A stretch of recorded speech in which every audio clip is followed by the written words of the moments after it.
All right, we can go ahead and get started. Good afternoon, everybody. Welcome to our advising and registration workshop.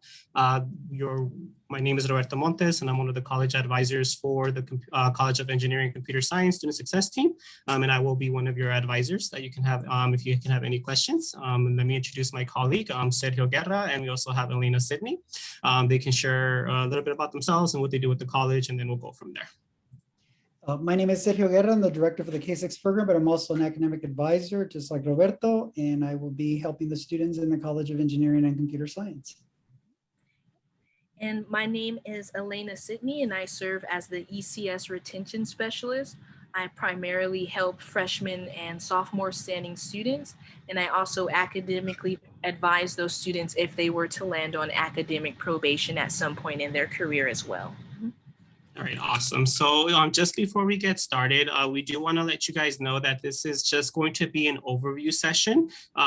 For those of you that have already completed your general education modules, it's going to be a little bit of a summary of what you learn in your modules, but we are going to definitely highlight certain aspects of the modules that are very important and pertain to our college. So definitely bear with us. This presentation should not be no longer than 15 to 20 minutes. At the end, we are going to provide a class schedule of what a schedule should look like based on your major for your fall semester. And then we will go ahead and open it up to any questions that you have. So if you do have any questions throughout the presentation, please feel free to utilize the chat function and one of our team members will be happy to answer those questions. And then later on, I will go ahead and allow you guys to unmute yourselves for those of you that would rather ask your questions live instead of using the chat feature. So with that being said, the first thing that we're going to go ahead and cover, we are going to go ahead and cover AP exams. So I know a lot of you are currently working on your ALEX assessments. So that is one way to determine what your math placement is going to be during the fall semester. But another way that you can get your math placement is through AP exams, in particular the Calculus AB or the Calculus BC exam. For Calculus AB, for those of you that receive a 3, in this exam, please know that you will not get credit for pre-calculus or calculus 1, meaning that you are going to have to depend on your ALEX assessments to determine your math placement. For those of you that receive a 4 or a 5 in Calculus AB, you will receive credit for Calculus 1, and that will allow you to enroll in Calculus 2 for the fall semester. So for those of you that do end up receiving credit for Calculus 1, I'm sure the question is going to be, are you still required to complete your ALEX? It's going to be entirely up to you. As advisors, we do recommend that you, even though you have already got placed into a higher level math, we do encourage you to complete these ALEX assessments because it is going to provide you with a little bit of practice during the summer so that you're able to practice on your math skills. So by the time you start in the fall semester, you don't feel entirely rusty and you were able to review some concepts and material over the summer. So we would still encourage you to complete your ALEX assessments. So the other AP exam is Calculus BC. For this one, the passing score is a 3. So a 3 will get you credit for Calculus 1, which will then allow you to take Calc 2 during the fall semester.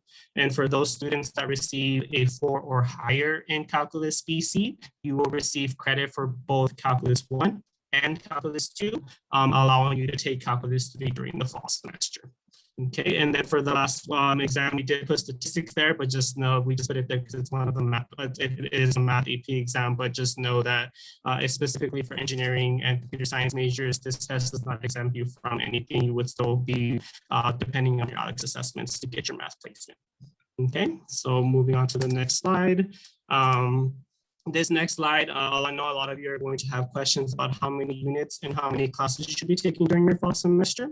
The most important thing to remember is that it's definitely entirely up to you and your comfort level. If you are a financial aid recipient, we do encourage you to be enrolled in at least a minimum of 12 units so that you can have that full-time student status.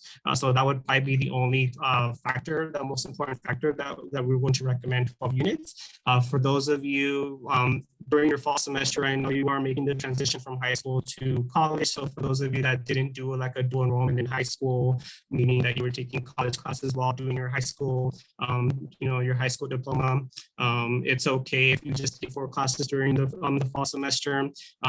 We normally recommend that you start a little bit light during the fall, and then if you feel comfortable during the fall semester and you realize, you know what, I feel like I can manage an additional class, then you can definitely take an additional class during the spring semester.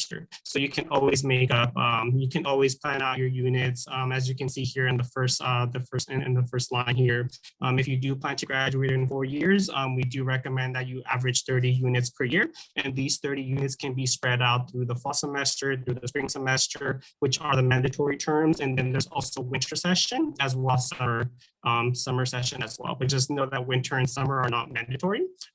Winter and summer is this is something that we can definitely discuss with an advisor during your advising session, so that we can see if this is a good plan for you to make sure. And like I said, it totally depends up to you. There is no right schedule. Some of you might be, some of you might have other priorities. You might be responsible for a family member. You might be working. You might have all these other outside factors besides academics that, it's important that you meet with your advisor so we can come up with a plan that's actually going to work with your schedule, so that you don't feel overwhelmed and that you're able to manage every single aspect of your life. So one thing to note, for the summer, you can talk to myself, Sergio, or Elena. You don't have to go, there's not going to be an assigned advisor. So if you're a first-time freshman, you can contact any one of us 3 for any questions you have regarding your schedule. And then one thing that we want you to know as well, we do make it mandatory for all of our first-time freshmen to receive advising during the fall and spring semester. So in the fall, you are going to receive an email either from one of us 3 letting you know, hey, I'm your assigned advisor for this semester. It is time for us to meet so we can go over the plan for the next semester classes that you're going to be taking. So just be on the lookout for now. Do not worry about that, but I just wanted to let you know what to expect. But at least for as far as the summer goes, you can go to any one of us 3 for any assistance. All right, so the next few slides is just going to be how to access your tying degree audit and how to register for your classes. This is stuff that was discussed heavily in your general education modules. So if you haven't already completed those, you want to make sure that you do so. And for those of you that have completed your modules, but you still have some questions, you still have access to those modules. So you'll be able to go back and forth to look at the modules and review them if you have any other questions regarding that. Or it's something that we can also review with you if you do schedule an appointment with us later on. So to access your tying degree audit, just a summary about your tying degree audit and planner. So we call this the TDA for short. This is the document that breaks down all of your general education, all of your major requirements, basically everything that you need to do in order for you to receive your degree from Cal State Fullerton. So this is a great document. You have access to, you can access this on an iPad, on a smartphone, on a laptop, desktop, any electronic device, you can access this information. So the most common way to do it is when you're on your student portal, you're gonna see a little widget up here that's called Tying Degree Audit and Planner. You're just gonna go ahead and select that, or down at the student self-service, you can also find it here as well. You'll see it down here, Tying Degree Audit and Planner. Once you click on it, it's going to bring you here. This is just an example, so don't worry about the name and the date and the major. Whenever you click on it, as long as you're logged in, it's always going to, your information is going to show up. You're going to see your name, you're going to see your campus-wide ID, and you're going to see degree program. So you're going to see, if you're mechanical, you're going to see something that's like EGME. If you see electrical engineering, EGEE, it's just going to let you know what your major is, the degree you're going to be receiving. So since you guys are STEM majors, it's going to be Bachelor's of Science. And for catalog year is the year that you started Cal State Fullerton. So for all of you, it's going to be fall 2021. So you don't have to do anything on this page. Make sure what you want to do. You want to make sure that you run a new audit every time, because your audit does get updated frequently. So if grades have been submitted, or if you took a class at a community college or AP scores and you're transferring those over, once they have been reviewed and processed by records, that information will be available. So it's very important that you guys make sure that you run your audits, every time you want to run in, just to see if there's any new information, or maybe you might have noticed a mistake or an error and you want to get that fixed. You want to make sure that you let at least one of us know, so we can direct you to the right department, so you are able to get the assistance that you need. Down here at where it says format, you'll see it circled. You do have the option to do PDF and HTML. We always recommend HTML. HTML is the best format that you want to use for your audit because it's just easier to navigate when you're using it on an electronic device. For PDF, it's only a great resource if you want to print your PDF. So if you want to have a physical copy of your audit, you can use the PDF function. But if you just are looking at it through your smartphone, HTML is going to be the best friendly format. So you're going to go ahead and run audit down there. And then here, you're going to see a history of all the times that an audit has been ran. So it's just going to, you always want to click on the most up-to-date one. So in this example, the top one is always going to be listed with the most recent. So the most recent one, that's the one you're going to select because that's the one that has the most up-to-date information. So you're going to select view audit. And in some cases, you're going to see like a little loading window. It is going to take some time. So give it about a few seconds for it to load. And then once it loads, you're going to see the most recent time at the top. So you're going to select view audit. And then here, this, like I said, this should look very familiar to you guys. It is going to take some time for you guys to get too familiar with this document. So just make sure that you practice throughout the whole summer so that it can become a little bit easier for you down the road to be able to navigate this audit. And you also want to make sure that don't pay that much attention to the middle. Like the pie charts and this information here, it's going to be confusing. You don't want to worry about that. Just make sure that you use your audit. You'll know the breakdown. The first half is going to be general education requirements, and the last half is going to be your major requirements. And then at the end, you're going to see kind of something that's similar to a transcript that's going to show you the history as well as the letter grade that you receive for your courses. So just keep that in mind, right? Here, these are all the general education that you do have to complete as an engineer or computer science major. When you see things that are crossed off, that means that that is not a requirement for you. So for area A, you only have 2 GE requirements. That is your A1 and your A2. For your area B, you only have 4 GE requirements. For your area C, you only have 3. So you can go ahead and disregard this down here where it says additional course. This does not apply to you guys. This is weighed for your catalog year. So you only have to worry about C1, C2, and your C3. For area D, there's only 2 GE requirements. There is no D3 for engineering and computer science majors. So you only have to worry about a D1 and a D2. Your area E has also been waived, so you do not have that to worry about. And then you have your area F, which is your ethnic studies, and then you have your area Z, which is the cultural diversity. And then at the bottom, you're going to see, it's not a GE class, but it is a graduation requirement. It is political science 100, which is American government. So that is a requirement that also has to be completed on top of all of your major requirements as well. So the highlighted ones, that's something that we can talk about at the end. All right, so here, this is how to just review on how to access your student center. Next to your audit, your student center is also one of the most important tools that you need to, be able to navigate. This is going to be what you use to register for your classes every semester. So your student center, all the registration takes place in your student center. So you want to make sure that you are familiar and you are comfortable with navigating your student center. So you can access your student center the same way. There will be a widget at the top, or you're going to see a self-service. And once you click on it, it's going to bring you here. One of the most important things that I want you to take from here is this area here where it says holds. Make sure that you pay close attention to holds because in some cases, even though, so for some of you, your registration is, for almost all of you, your registration is going to be on Monday. So you want to make sure that that general education advising hold has been removed by the time it's time for you to register.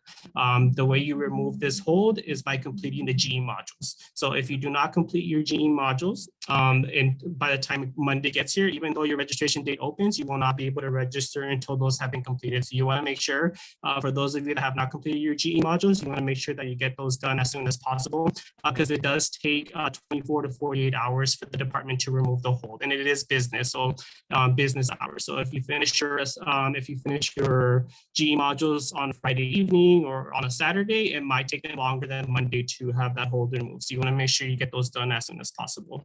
The placement categories, those are just there for informational purposes only. So you do not have to worry about getting those removed. Those are just letting you know. For the math, right now we'll show you the example, but for the math, you are going to see that it's going to talk about Alex. And then for the written, it's going to tell you whether or not you're ready to take English 101 or not. So one of the first things I want you to do, always make sure you check your holds.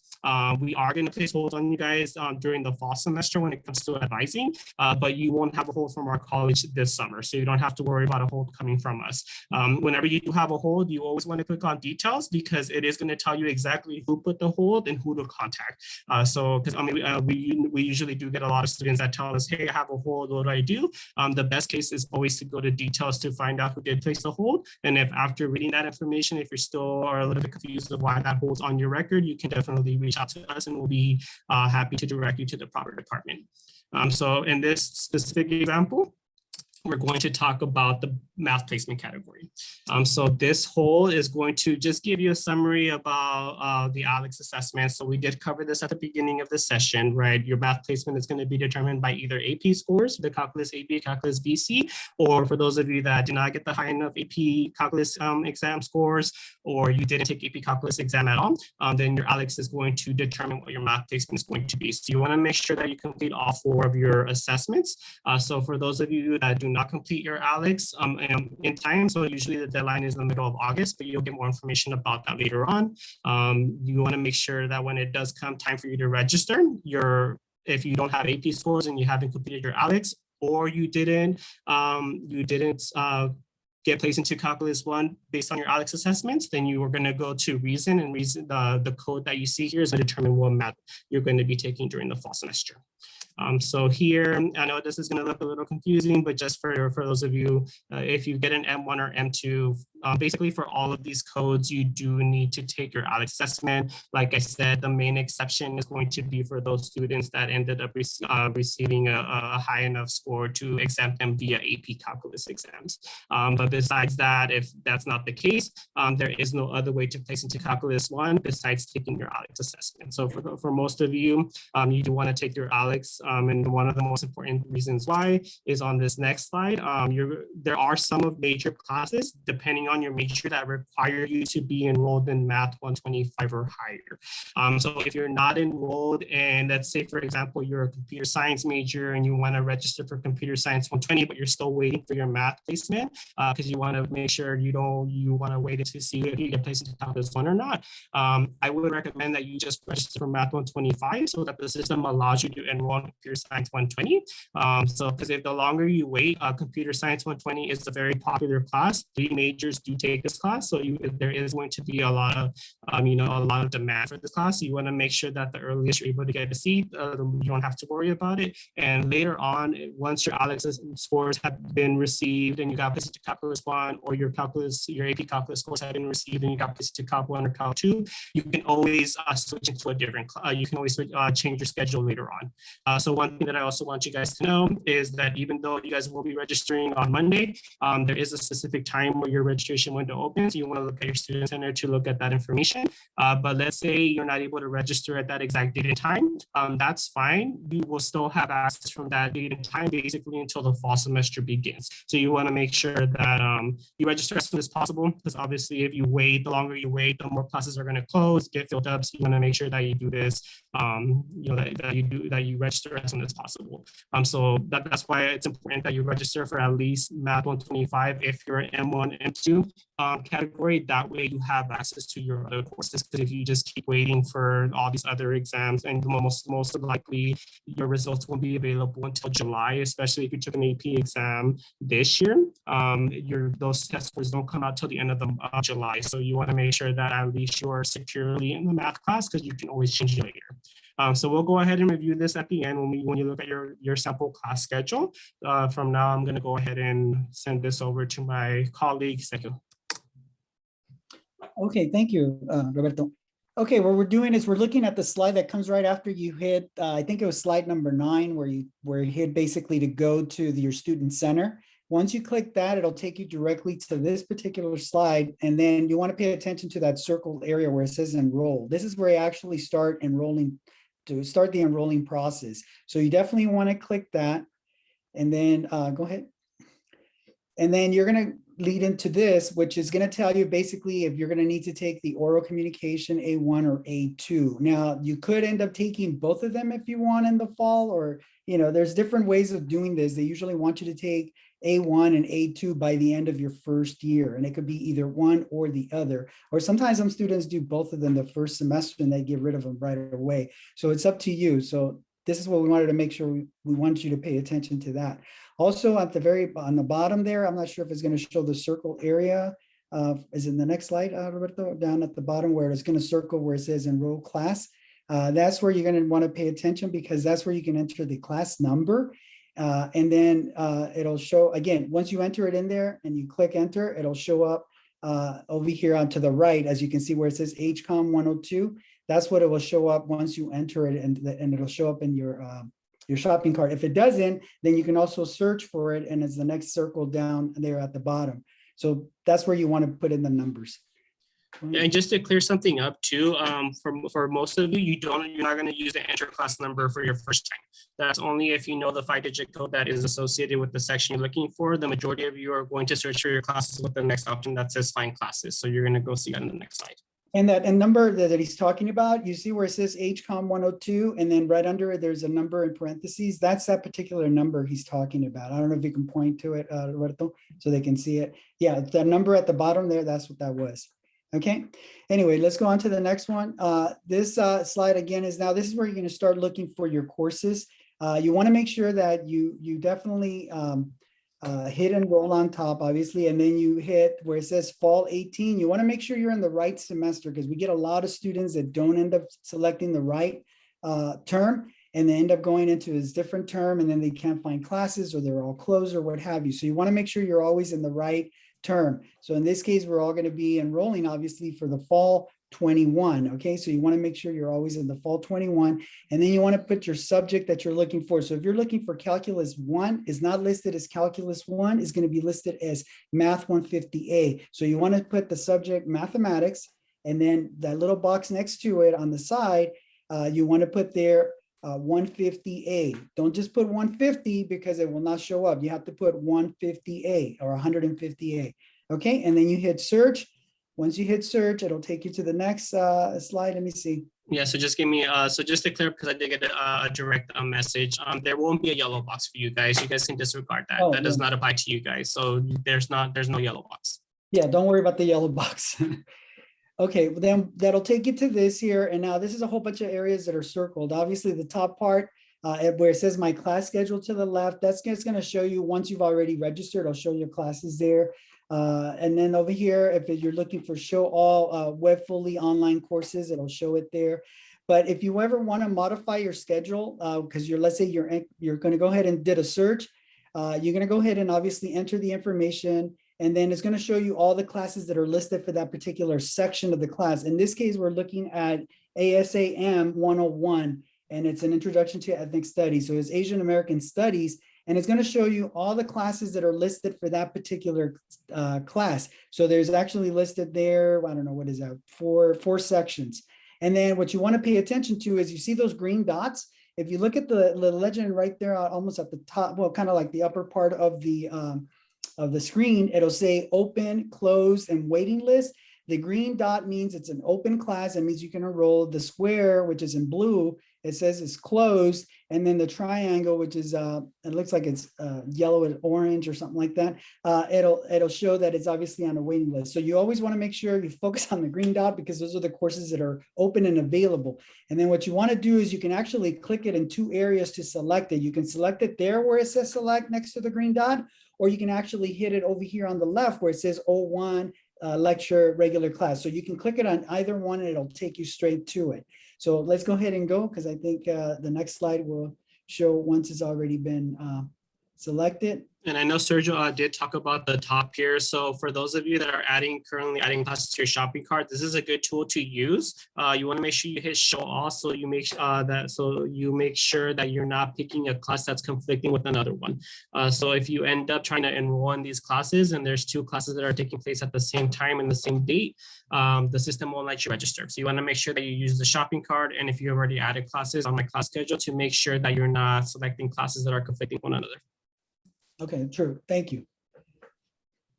All right, and then we get to this page where again, now this is after you step 2, you went to step 2. So the first step was selecting the classes, putting them in the shopping cart. Step 2, now it's here and it's showing you for the fall 2018 for this individual, he or she has obviously English 101 and it's showing you all the information. So you want to know that everything checks out okay, and then you're going to go ahead and hit proceed to step 2.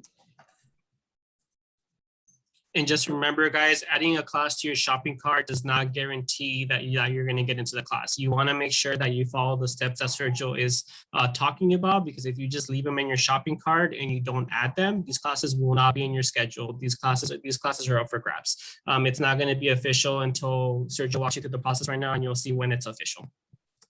Yeah. Thank you. So yeah, you want to make sure you're always, as soon as you select one class, I always tell all the students, as soon as you add one class to your shopping cart, just go through every step that we're going to go through so that way it's added to your schedule. A lot of students have a tendency of wanting to put their perfect schedule in the shopping cart, and then they never select the whole procedure. And then what happens is, like Roberto said, by the time you want to do it, all the other classes are selected, or some of them will be selected, and then you have to start all over, so to speak. So you want to make sure you're always adding them. So in this case, this individual added Math 115, section 1 of college algebra, and it has the date, time, who's a professor, units, and it's still open. So you definitely want to go and you want to go through this next step, which you want to hit finish enrolling. This is actually adding it to your class as part of your schedule. So once you click that, it's going to take you to the next one. Go. Okay, and this is where you're at. Now it'll say, notice the check mark on the very left over here with the green where it says successful or success enrolled. That means the class is already in your, as part of your course schedule. I know that X looks like it's an error that you didn't know, but that's just kind of telling you the difference between it was successful or it was an error. And in your case for this one, the individual took Chicano Studies 102, and it says this class has been added to your schedule. And notice it says status, and it has the check mark, which means that it was successfully enrolled in. So now at this point, you successfully added that course. So now if you're ready to add another course, you want to go ahead and just hit add another class. Or if you wanted to just go to look at your schedule, then you can just hit the left tab down there at the bottom where it says My Class Schedule once you've added all of your classes. But you can keep adding classes until you're already finished taking all the units that you want, whether it's 12 or 15 or whatever it may be. Now, let's say that you added a class and then you, for some reason, you said, oh my God, I don't want that one. I want to go ahead and change it. Do I need to drop it and then add the other one? You could do that, but there is another feature called swap, as you can see at the very top. And all you're doing is you're basically going to exchange one course for another course. Instead of actually going through the whole dropping process and then adding another one, this one's going to allow you to just either select the class that you don't want, and it's going to allow you to swap that class for the new class that you looked up to be able to swap it. And once it does that, then it would have been just like if you dropped the class and then added the other one. So keep that in mind. Swap is a good opportunity for you to do that. And so this is what some of you guys are going to do for math. So if you enroll in Math 125, but you get placed into a higher level math, the swap feature is going to be the best thing that you can do when you do have your placement. So this would be a good time to answer some questions, Sergio, that are in the chat.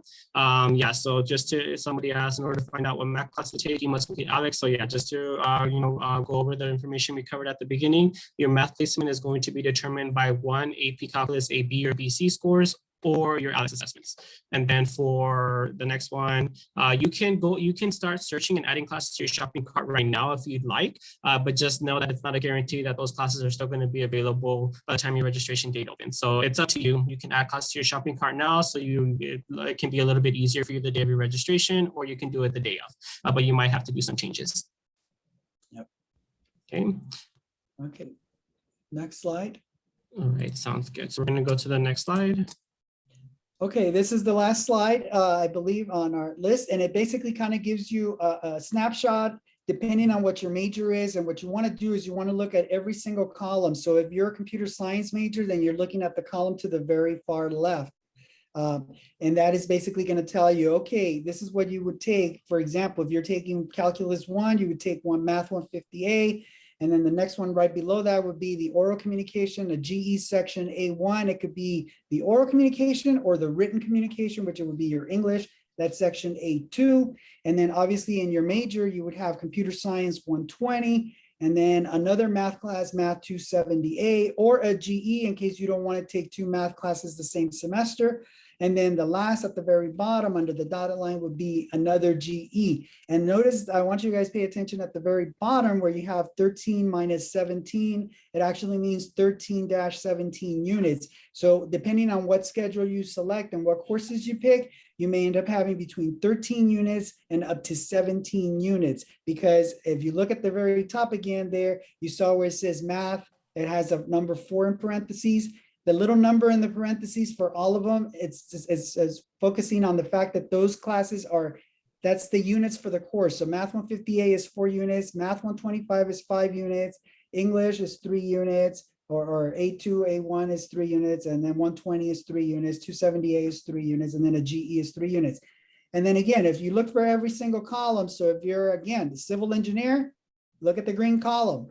It shows on there, you take the Math 150A, you can take the oral section GE, A1, or written communication, A2, and then you take chemistry 123, civil engineering 206, and then a GE, again, it's 3 units. So this is how it's broken down for each particular major. So you have computer science, mechanical engineering, mechanical / general, and I should mention the difference between that. So if you're a general engineering major, you follow the same pattern as the mechanical engineering majors, okay? And then you have, in orange, you have computer engineering, in green, you have civil, then you have in, is that turquoise or what color is that? It's like a dark green, gray, whatever. That's electrical engineering. And then the last one, it looks like it's a violet color, that is engineering undeclared. So again, those are the courses that you should take if you don't know what you're going to take. That's what you may want to focus on, unless you ended up speaking to one of the advisors already and were able to give you a more specific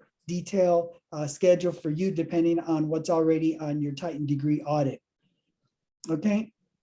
Right. Anything So else that you guys want to add? let me just go ahead and start answering some questions in the chat. You can find all GEs that you have to take in your audit. So your audit is going to be the best place for you to look at.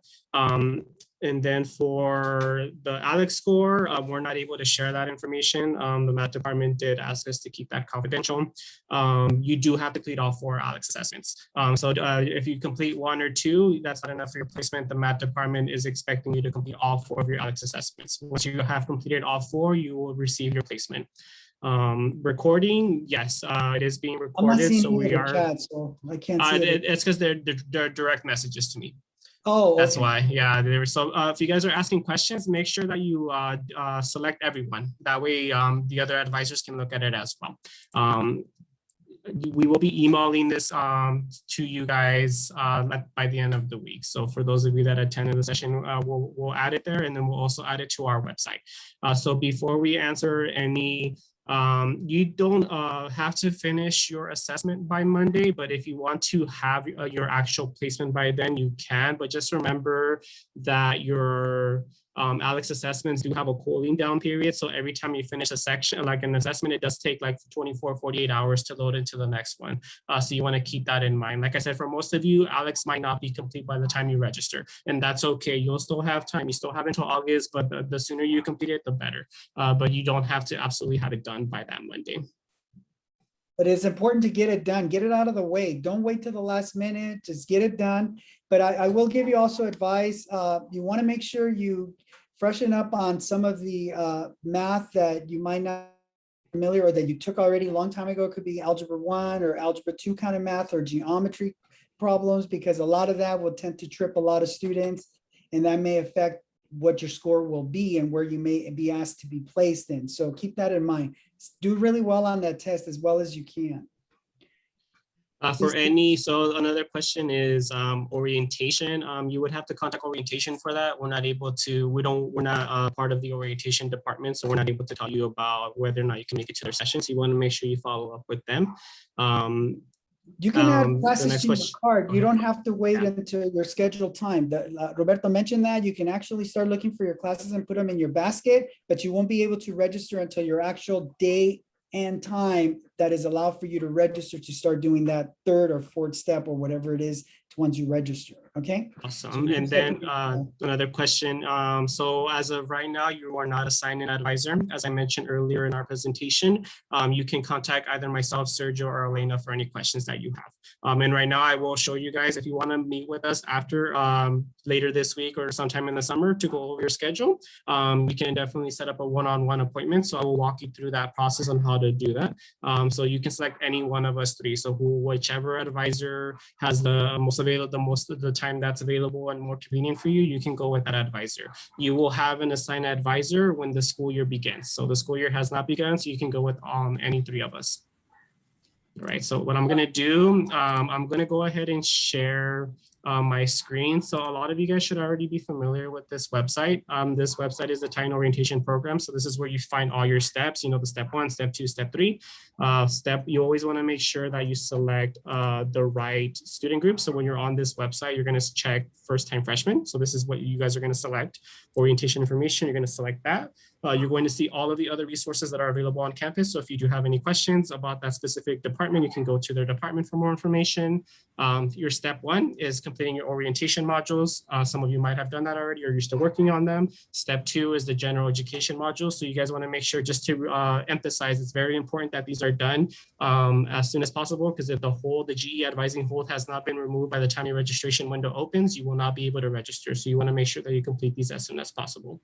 And then step 3 is for major advising. In our college, we do not make it mandatory for you to see an advisor in the summer. But if you wanted to, we're more than happy to assist you guys. So just make sure if you want to make an appointment with us, you want to go here to our College of Engineering and Computer Science. You're going to click here, and then it's going to bring you to this following website. You can definitely visit this. You can look at this video. It's just like a little welcome video, welcoming you to our college. And also you'll be able, this is a good video to kind of see the projects that a lot of our student clubs and organizations are currently working on. So you can kind of see what the types of opportunities that are going to be available for you as a Cal State Fullerton Engineering and Computer Science student.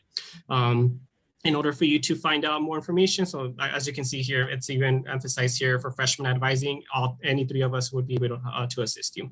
So in order to schedule an advising appointment and to access this PowerPoint, you can go here where it says first-time freshman students. And then you're going to select, for this specific presentation, you're going to select course registration, and it's going to be this one right here. So you'll be able to access this PowerPoint presentation, especially for those of you that want to see the last slide that does talk about what your recommended schedule is going to be for your first semester. This is where you can access that document. And then for advising appointments, if you want to make an appointment with one of us, your instructions are down here. So you want to make sure you do that. You're going to have to schedule an appointment via TitanNet. So TitanNet is also another feature that's available that you're going to find on here. So in your case, you're going to see something said that's Titan student, Titan EAD student, or TitanNet, something like that. So you want to make sure you click on that, and that's how you schedule an appointment with us. And we're also going to make sure that for this presentation, we'll make sure that we put a copy of it down here. Okay, some of the questions are, my math placement hold says M4 for a reason. So what does M4 mean? If you looked at that chart that Roberto had on one of the slides, I think it was 13 probably, or something like that, where it had M1, M2, M3, M4. You can go ahead and see it. It'll tell you which particular math class you may end up in, or if you end up clicking, if it tells you the reason, just go ahead and click that. It'll tell you what it is. For M3, M4, it's Math 115A. So that's math. You would have to take Math 115A for your first semester unless you are able to get placed into a higher level math on your ALEX. So for M3, M4, Math 115A is going to be the class that you're going to be starting off with.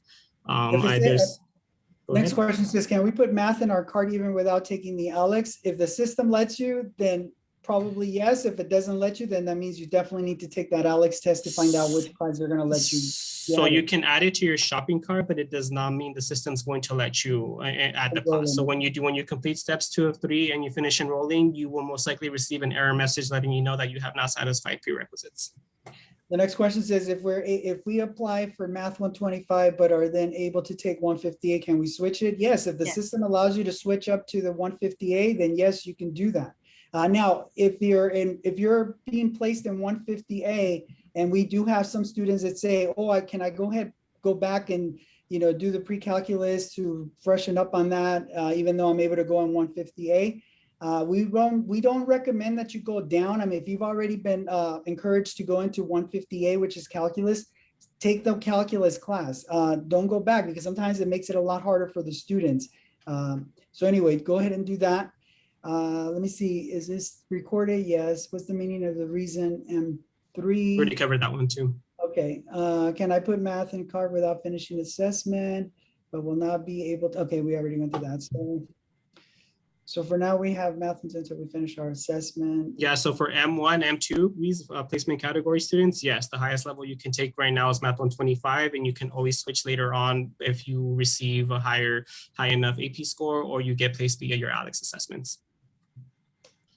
For the next one, you want to schedule an appointment with an advisor for the student that's asking about the AP exams for GE requirements. That would be a question that we can go over with you one-on-one. So we won't be able to discuss that personal information in this session. So go ahead and schedule an appointment with one of us so we can go ahead and look over your options.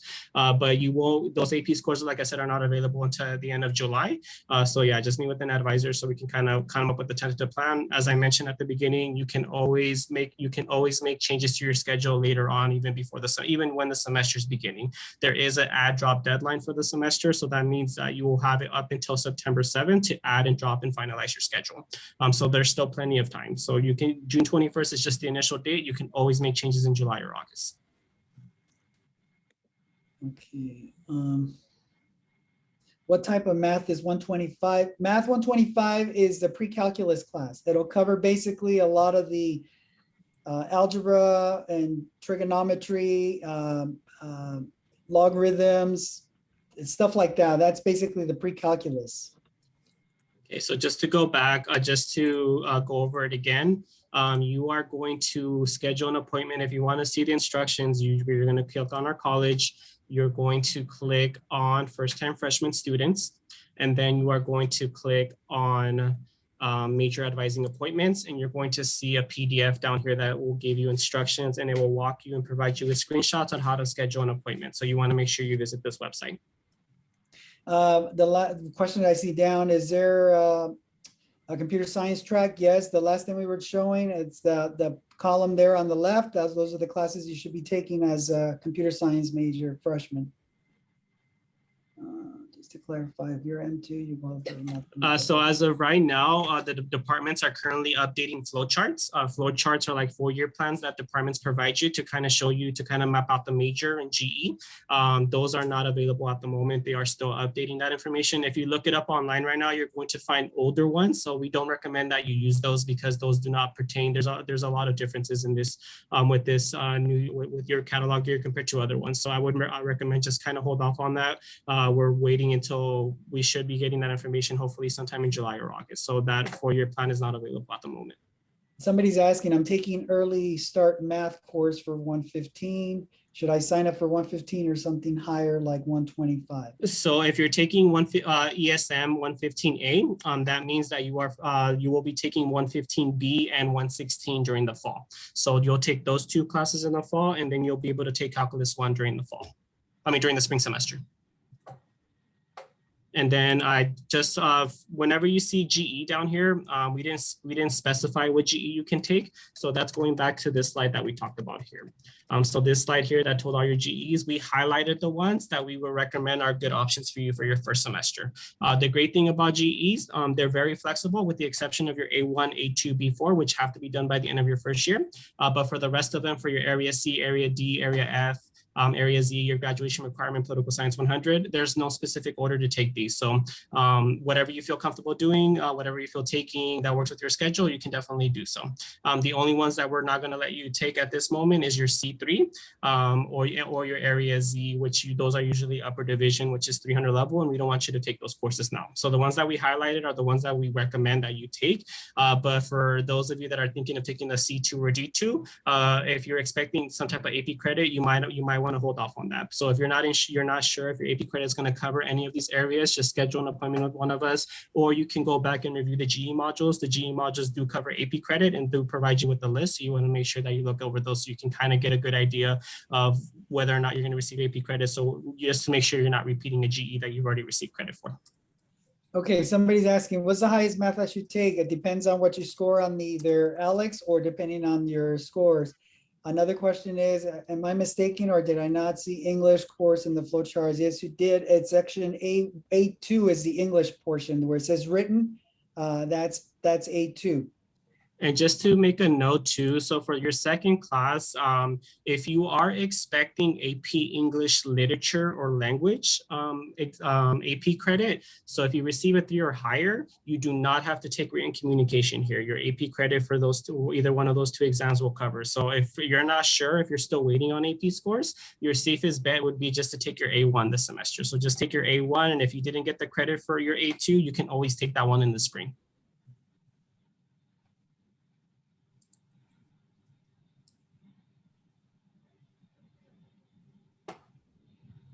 So we do have 13 minutes. We will be ending exactly at 5 o'clock. So if you have any questions, please feel free to keep doing it. The university is not recommending that you do A1 and A2 at the same time. That's to ensure that every student has access to at least one of those two classes. So do not take both. The system most likely won't let you. So just take one or the other, because we want to make sure that everybody has the option to take either one or the other. So you're not able to take both of them at the same time. But that's fine. You can just take them by the end, as long as you take them by the end of your first year. So whatever you do in the fall, whatever you don't do, you can do that one in the spring.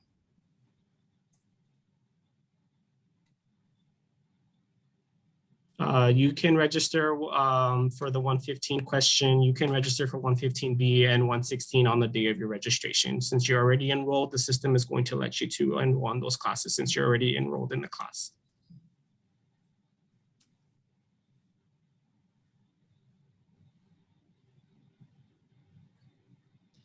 Do you advise A1 or A2 first? Doesn't really matter which one's first, so.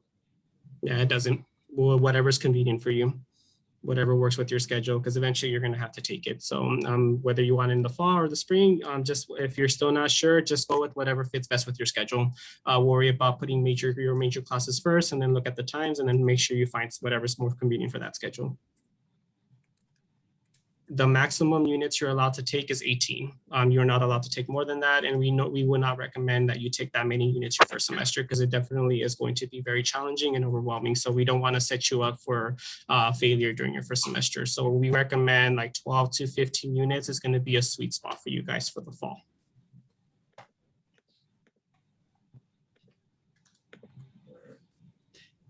I believe there's one for computer science. What is math 270A? It's mathematical structures. So it's not like calculus. So it's a little different kind of math. So that's why some students can take that.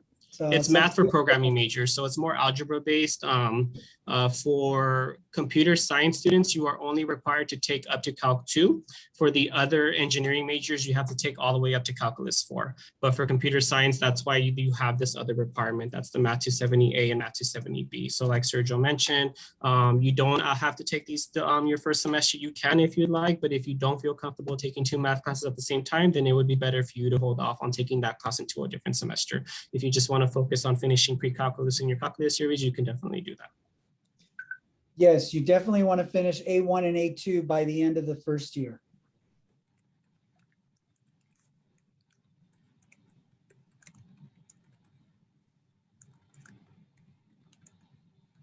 There's no specific date. The placement categories are removed on their own. And your advising holds, the GE, like I said, it depends on you and when you finish your GE modules. Once you finish those, like I said, it takes 24 to 48 business hours. Your placement categories do not prevent you from registering. So if those are still there on the day of your registration, you don't have to worry about them. They're going to disappear on their own. We don't have access to remove that hold. It's just going to get removed by itself. So you don't have to worry about that one.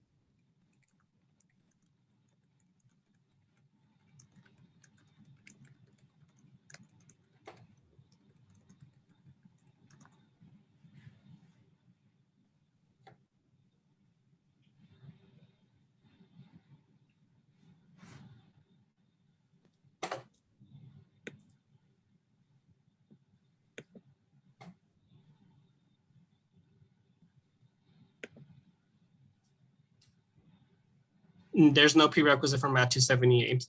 Any student can register for Math 278 if it fits with your schedule.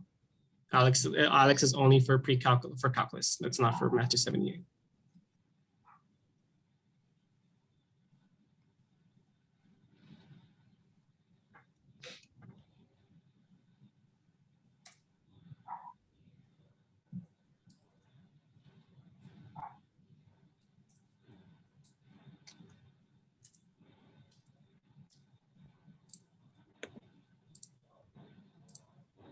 So I'm just going to go ahead and post a link. This link will provide you with instructions on how to schedule an appointment with us. So you can find that information on this link. You're going to scroll down here where it says major advising appointments, and you're going to see the PDF down here.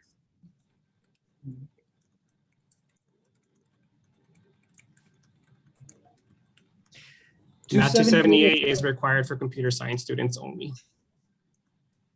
Not for engineering, there's not, but for computer science it is.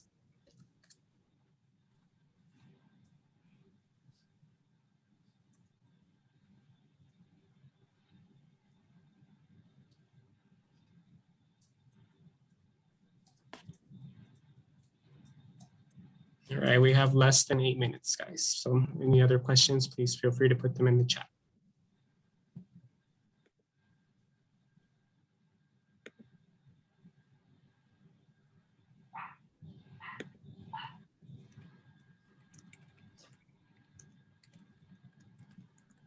Yes, so both both the calculus 1 and math 270 are both major requirements for computer science. So you do have to take both of those classes. This recording will also be available in the same section that I just shared with the link that I just shared in the chat. Winter session is not until the end of December, so you don't have to worry about that one right now. So right now, the important thing is just to plan for fall. When you meet with your advisor in the fall semester, we can go ahead and go over winter options if winter session is convenient, if it's, if it benefits you to take that, and we can go over your spring semester classes. But for now, we're just going to be focusing on your fall semester. One of the things you may want to do is when you're in college is stop thinking about how many classes you should take, and you should focus more and transition into talking about units. Some courses are worth 1 unit, 2 units, 3 units, 4 units, and 5 units. We don't answer the question based on how many courses you should take. We answer it on how many units you should take. So again, that's why we always say between 13 to 16 units or 15 units. So it's hard to tell you how many classes because it depends on the units. Yes, your B4, depending on your major, will be satisfied by either pre-calculus or calculus 1. But for the majority of engineers, engineering majors, math 150A is what your B4 is going to satisfy. And for computer science, you have to take math 150A anyways. So even if you start off at math 125, you have to take math 150A anyway. So you're going to end up taking both of them. So one of them will satisfy that B4.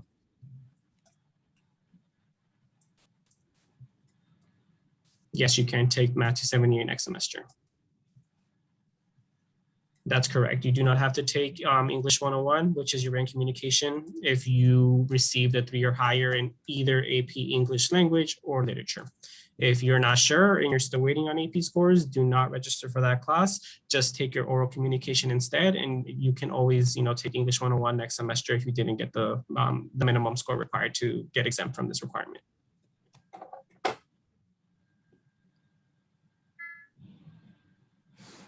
So a lot of the questions that you guys are asking, just make sure that you do revisit the look at the chat. We have been answering them.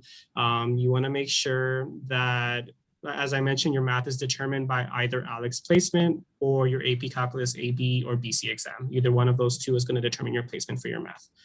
Yes, you can take additional courses in the winter and the summer sessions if you want to. This recording will be available on the link that I also put in the chat.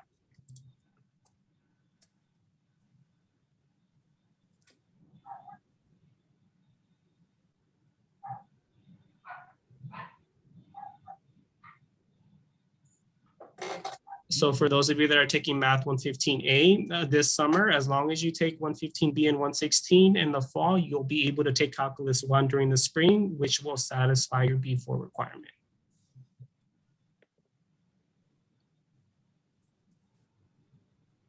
As far as your placement goes, it takes, like I said, anywhere between 24 to 48 hours once you finish your 4th assessment. If you do not receive an email at all, then that means you probably did not get placed into Calculus 1. And if you want to verify, you can contact the math department for more information. And like I said, worst case, you'll start off in pre-calculus, but there'll still be ways for you to catch up in future semesters. So just make sure that you are able to meet with an advisor so that we can provide you with an academic plan that works for you.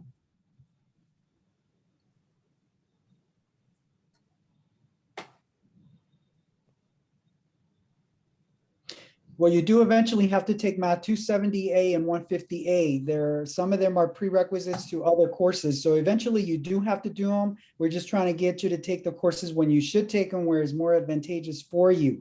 So it's not that we're trying to get to avoid having you guys to avoid taking some classes. We're trying to make it so that it's easier for you and take them at the right time so that it'll help you in the long term. So eventually you do have to take both of them.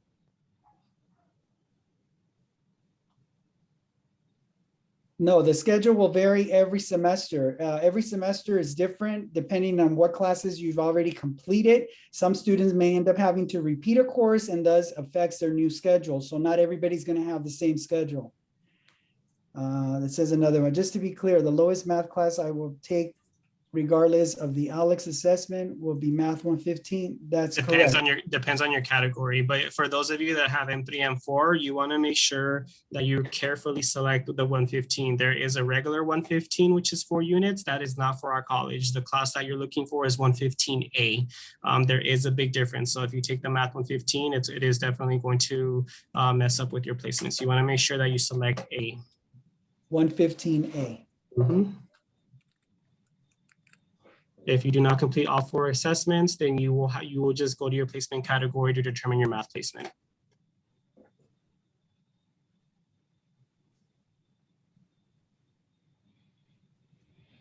All right, guys, we do have 2 minutes left. So we are trying our best to answer all your questions, but like I mentioned, exactly at 5 p.m. we will be ending our session. So if you do have other questions, please feel free to schedule an appointment with one of us. What is it? Can we find passing score for those?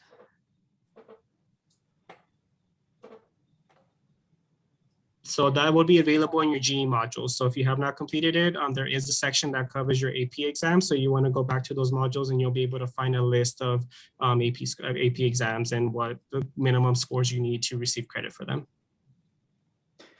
How do you know what M placement we are in? I believe when you log into your portal and it tells you where that section that Roberto was talking about, where your holds are, it'll show you what M classification you are, whether it's M1, M2, M3, or M4. If you're M2, again, based on the chart that Roberto posted on the slide, it would tell you which math class you would go to. And I believe M2, the lowest you would go into, I believe it was 125. Or you can't find a placement in your holds are your CSU Student Center.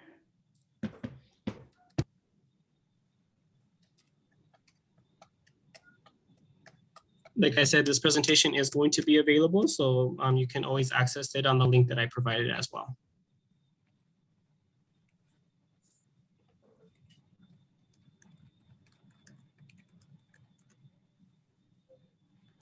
Okay, you cannot enroll in any class right now until you have your actual enrollment date. If your enrollment date is on June 21 at 6 o'clock, then you can only start at 6 o'clock to register. You cannot start at 12. You cannot start at any arbitrary time.